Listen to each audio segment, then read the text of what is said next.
ત્વમેવ સર્વમ મમ રંગદેવ. દત્ત ભાગવતનું બિરુદ પામેલ શ્રી રંગ અવધૂત શ્રી વિરચિત શ્રી ગુરુલીલામૃત ગ્રંથ આવાગમનના ફેરામાંથી મુક્ત કરાવે છે. જાણે બ્રહ્મરસાસ્વાદે ભર્યો નર્યો ગ્રંથ સાધ્યંત. આ વરદ અને ઔપાસનિક ગ્રંથને રંગબાળ શ્રી જગદીશાનંદજીએ સરળ અને સંક્ષિપ્ત ગદ્ય લેખન રૂપે વર્ષના દરેક દિવસ માટે એક પેજ તેમ 364 પેજમાં આ શ્રીરંગ બ્રહ્મરસાસ્વાદનું સર્વને રસપાન કરાવ્યું છે.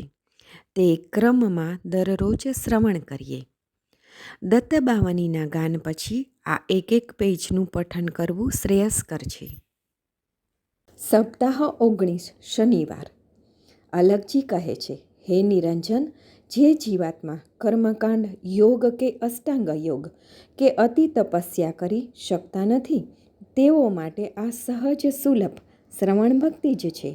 કારણ કે શ્રોતાજનોને તો વ્યાસપીઠાચાર્યની પરાવાણીથી નીકળતી હરિલીલાનું શ્રવણ કરતાં કરતાં સહજ ભાવમાં જ ડૂબીને પોતાનો સ્વભાવ જ બદલવાનો હોય છે.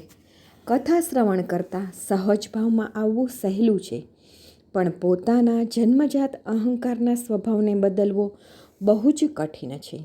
કથાના વક્તા કથામાં હરિલીલાનું ગાન કરતાં કરતાં પોતે પોતાનું સ્વ ભૂલી જાય અને તેની વાણી વેખરી જ જ્યાં બંધ થઈ જાય, છતાંય શ્રોતાગણ જાણે બધું જ સાંભળતા હોય અને મૌનની વાણી સુણતા સુણતા વક્તા ને શ્રોતા જ્યાં એકાકાર થઈ જાય, ત્યારે વક્તાનું વક્તવ્ય અને શ્રોતાગણનું શ્રોતાવ્ય જ્યાં શાંત થઈ જાય, એવી અરસપરસની ભ્રાંતિ દૂર કરી આર્ય સંસ્કૃતિની ક્રાંતિ જગાડવા માટે આ કથા છે. કથાનું શ્રવણ કરતાં કરતાં જન્મ મરણની વ્યથા સહજ દૂર થઈ જાય અને આ ભવરણમાં ભટકતા ભટકતા કથાના શ્રવણ દ્વારા થાક ઉતરી જાય અને સડરીપુનો સંહાર કરીને જન્મ મરણનો ફેરો મિટાવવા નામસ્મરણરૂપી શ્વાસ સાથેની ગોષ્ઠીનો નવો પાક તૈયાર થઈ જાય, તેના માટે આ કથા છે. બાકી તો ચારે તરફ દેખાય છે, સંભળાય છે. મહારાજ કહે, આપણા જેવી કથા તો ક્યાંય થઈ નથી અને થશે પણ નહીં. આહાહા, પધરામણીની તો વાત જ ન પૂછશો. ગામમાં કોઈ ઘર બાકી નથી રાખ્યું.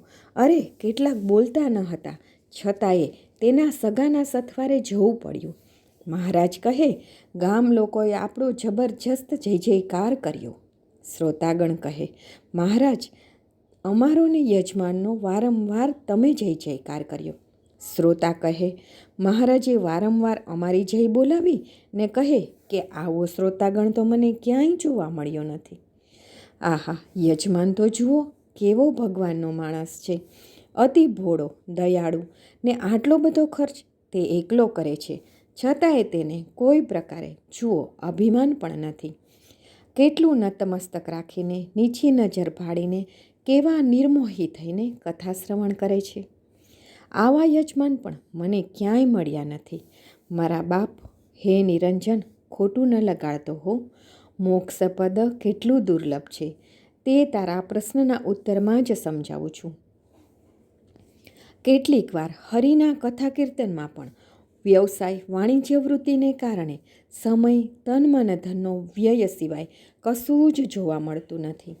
ભગવાન શ્રી રંગાવધૂતજીએ માટે જ ગાયું છે, કરની બિન કથની કી કિંમત કોડી જાન બજારો મેં, બિન કથની કરની કર બંદે ઉધરે સંત હજારો હે, બાચત નિશ દિન પંડિત પોથી દિલ ધોતી મેં બિગરો હે, કરની બિન કથની કી કિંમત કોડી જાન બજારો હે. અવધૂતી આનંદ, ભજન નંબર 194, પાના નંબર 175, પંક્તિ નંબર ધ્રુવ. પૂર્વકાળમાં જ્યારે હરિના ગુણગાન ગાવામાં ને ગવડાવવામાં જ્યારે યજમાને શ્રોતાગણને મૂંડી નાખવાની જ્યાં વૃત્તિ જોવા મળતી, ત્યારે જ જ્ઞાની કવિ અખાએ ચાપખા માર્યા કે તુલસી દેખી તોડે પાન, નદી દેખી કરે સ્નાન, કથા સાંભળી ફૂટ્યા કાન, તો એને આવ્યું અખા બ્રહ્મ જ્ઞાન. કથાની શ્રવણ ભક્તિ જ મનન, મોક્ષ, મહામંત્ર શીખવાડે છે.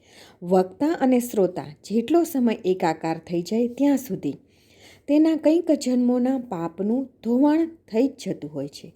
માટે જ જ્યાં શાસ્ત્રના વિધાનના નિયમોવાળા શાસ્ત્રીઓ હોય અને સદ્ગુણવાળા શ્રોતાગણ હોય ત્યાં કથા દ્વારા જ જન્મો જન્મની ઘટનાની વ્યથા દૂર થઈ મહાપદને પમાય જ છે. યયાતિના મોટા પુત્ર યદુને ગુરુતત્વનો સાર પામવાની આત્મસુસ પ્રગટી. ભવદાવનળ 14 સળગ્યો દત્ત દયાળ, છાંટી જ્ઞાનામૃત પ્રભો કર ઠંડક નિર્ધાર. શ્રી ગુરુલીલામૃત અધ્યાય 51 દોહરો 58. અવધૂત ચિંતન શ્રી ગુરુદેવ દત્ત.